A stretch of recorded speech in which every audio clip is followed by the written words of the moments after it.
ভাই রে ভাই, সিয়াম আহমেদ কি করতে চলেছে?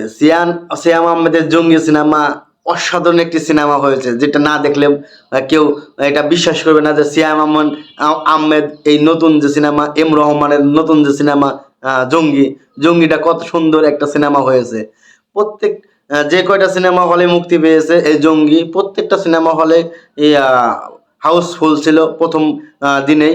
তো সিয়াম আহমেদ যে ধাঁচে সিনেমা তৈরি করছে, এটা আসলেই দরকার। এরকম সিনেমা হওয়াটাই এখন স্বাভাবিক, কারণ প্রত্যেকটা পরিচালক এখন বুঝতে পেরেছে যে বাঙালি বা বাংলাদেশের যে সিনেমা প্রেমীরা আছে, তারা কোন ধাঁচে সিনেমা দেখতে চাচ্ছে।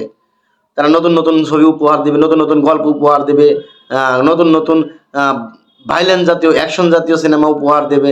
এটাই প্রত্যাশা প্রত্যেকটা সিনেমা প্রেমীদের, এরকমই প্রত্যাশা, নতুন নতুন গল্প। তারা এই ঈদ আনন্দকে আরো আনন্দ বৃদ্ধি করার জন্য এই সিনেমাগুলো দেখার জন্য উৎসাহিত হয়।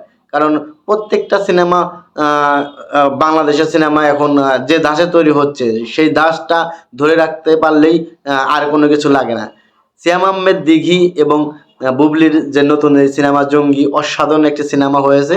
তো আমরা যারা এখনো এই জঙ্গি সিনেমা দেখিনি বা জঙ্গি সিনেমা এখনো যারা দেখার আগ্রহ আছে, তারা অবশ্যই সিনেপ্লেক্সগুলো বা সিনেমা হলগুলোতে যে জঙ্গলি সিনেমা দেখবো।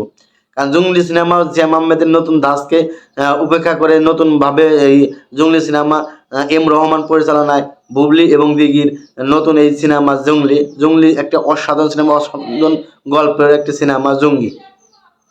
আর এটা বলার অপেক্ষা রাখে না যে জঙ্গি যে ধাঁচের সিনেমা হচ্ছে, এর পরবর্তীতে এর থেকে ভালো ধাঁচের সিনেমা আর তৈরি হবে এম রহমানের দ্বারাই। এরকম একটি আশাবাদ ব্যক্ত করে আজকে আমি আমার ভিডিও এখানে শেষ করছি। যারা আমার চ্যানেলটি সাবস্ক্রাইব করেন নাই, অবশ্যই সাবস্ক্রাইব করবেন এবং পাশে থাকা বেল আইকনটি অবশ্যই চালু রাখবেন, কারণ নতুন নতুন আপডেট পেতে, সিনেমার আপডেট পেতে আমার চ্যানেলটির পাশে থাকবেন। তো আর কথা বাড়াবো না, আজকে এখানেই শেষ করছি। আল্লাহ হাফেজ।